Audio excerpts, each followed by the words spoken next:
I first met Rico at the front door of my clinic. He was shivering, clearly sick, and struggling to breathe. As a vet practicing in Morocco for almost 8 years, I immediately recognized he had a viral infection. I took him in, examined him, started medication, and cared for him. He needed a few days to recover, and during that time, I kept wondering what would happen next.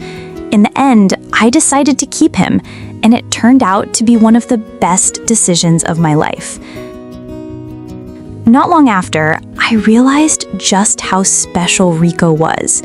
One day, a client brought in a kitten in terrible condition, suffering from hypothermia and looking so fragile. The client felt hopeless and even asked me if we should euthanize the kitten. I suggested we give it 24 hours to see if it could pull through. When I held the kitten for examination, Rico wanted to be part of it.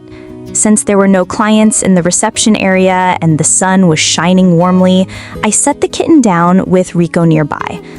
To my surprise, Rico stayed calm and gentle, licking the kitten softly. The little one seemed so much more comfortable with him there. Against the odds, that kitten survived, and I believe Rico played a big part in that. Since then, Rico has become something like an emotional support cat for my clinic.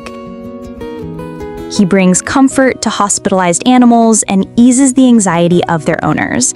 He's kind, thoughtful, and has this rare ability to make everyone feel at ease.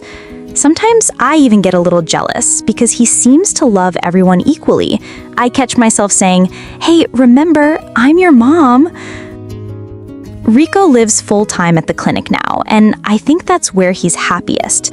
I don't want to stress him with car rides back and forth, and besides, he's never lonely. He always has the company of other cats. He's there for cuddles, for laughter, for spreading good energy. He's an odd but beautiful mix of everything you'd ever want in a cat. I thank him often. I even talk to him sometimes, asking, "Do you remember the first time we met? Do you remember that kitten or that dog?" Because to me, Rico isn't just a cat. He's my partner, my helper, and one of the most special souls I've ever known.